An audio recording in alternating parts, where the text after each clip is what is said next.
Hello. আমি হাসিনা বলতেছি রে। তুমি কে বলতেছ? হ্যালো। হ্যালো। আমি মোদির বউ বলতেছিলাম। আপনি কে? হ্যালো। হাসিনা, হাসিনা, আমি মমতা ব্যানার্জি বলছি রে। তুই কি ইন্ডিয়া ছাড়বি না? সারা জীবনের জন্য আইলি নাকি? ইন্ডিয়াতে আইছি, জীবনেও আর ইন্ডিয়া থেকে যাব না। বাংলাদেশে গেলে আমার মতো হাসিনাকে আস্ত রাখবে না জনগণ। বুঝছো মমতা? আস্ত রাখুক বা না রাখুক, মোদিকে বলে তোকে তোর দেশে পাঠাই দেব। তুই আমার দেশের কলঙ্ক। তোর মতো ব্যক্তি দেশে থাকলে রাজনীতিক নষ্ট হবে। রাজনীতিক নষ্ট হবে মানে? আমি রাজনীতিতে গেলে তো নষ্ট হবে।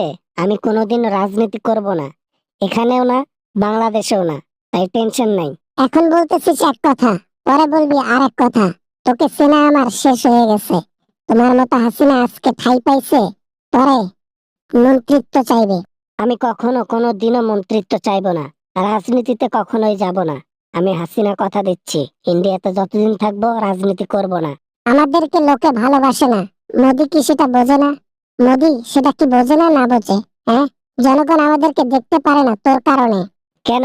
আমি আবার আমার কি দোষ করলাম? আমি তো কোনো দোষ করি নাই। ইন্ডিয়াতে এসে এই খাচ্ছি, ঘুমাচ্ছি, ঘর থেকে পর্যন্ত বের হই না। ঘর থেকে তো বের হোস না, কিন্তু বাংলাদেশে যে অপকর্ম করে এসেছিস, যে গণহত্যা করে এসেছিস, এগুলার কৈফিয়ত কে দেবে? হ্যাঁ, অপরাধী কোথাকার। ও আচ্ছা, এই ব্যাপার। আমি ওগুলা নিজের পাওয়ার খাটানোর জন্য, পাওয়ার টিকিয়ে রাখার জন্য ওইসব করছি, তাছাড়া আর কিছু না। তাই বলে নিজের জনগণকে, নিজের দেশের জনগণকে তুই হত্যা করবি? তোর মতো নিঃস্মনের মানুষ আমি পৃথিবীতে আর এক পিস দেখি নাই। তুই দেশ ছাড়, ভারত ছাড়। ভারতে একবার আইছি ছাড়ার জন্য নয়, এখানে থাকার জন্য। ইন্ডিয়া থেকে যদি বাংলাদেশে যাই, আমি হাসিনা আর জীবিত থাকবো না, মৃত হয়ে যাব। সেটা তোমার ব্যক্তিগত ব্যাপার, ওগুলা আমার দেখার টাইম নেই। আমি মমতা ব্যানার্জি তোমাকে বলতেছি, তুমি যত দ্রুত পারো দেশে চলে যাও এখান থেকে। আমাকে যদি বের করে দেয় কেউ, তাহলে সেটা আমার স্বামী বের করে দেবে। তুমি মমতা ব্যানার্জি কে হে বের করে দেওয়ার মতো? হ্যাঁ, কে তুমি? কলকাতার মুখ্যমন্ত্রী, আমাকে বলতেছিস আমি কে? আরে আমার তো নাগরিকত্ব আছে, আমি ইন্ডিয়ান একজন পাবলিক। তুই তো একজন স্বৈরাচার, তুই একজন গণহত্যাকারী। এখন আমি ইন্ডিয়ার নাগরিক হয়ে গেছি, সেটাও যেন তেন নাগরিক না, স্বয়ং মোদির স্ত্রী হয়ে গেছি। মোদি আমার স্বামী হয় আজ থেকে। এই স্বামী আর কতক্ষণ থাকবে?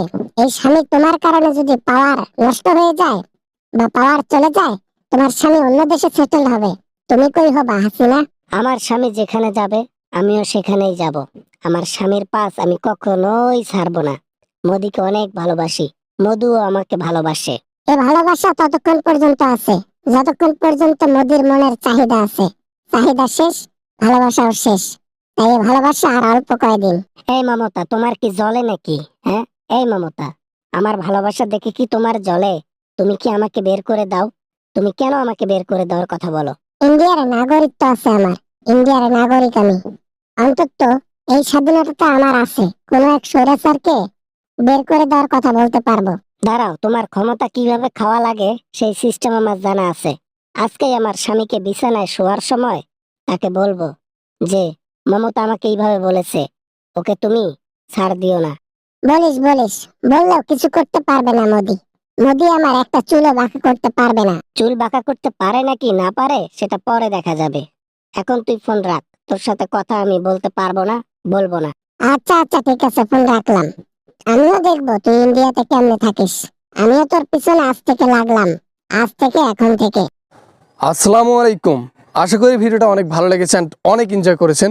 যদি ভিডিওটা ভালো লাগে প্লিজ একটা লাইক করবেন, আর চ্যানেলে নতুন হয়ে থাকলে প্লিজ চ্যানেলটি সাবস্ক্রাইব করবেন। বন্ধুদের সাথে শেয়ার করতে ভুলবেন না। দেখা হবে এরকম হাসি এবং অনেক মজার ভিডিও নিয়ে আবারও আপনাদের সঙ্গে। সবাই ভালো থাকবেন, সবাই সুস্থ থাকবেন। খোদা হাফেজ।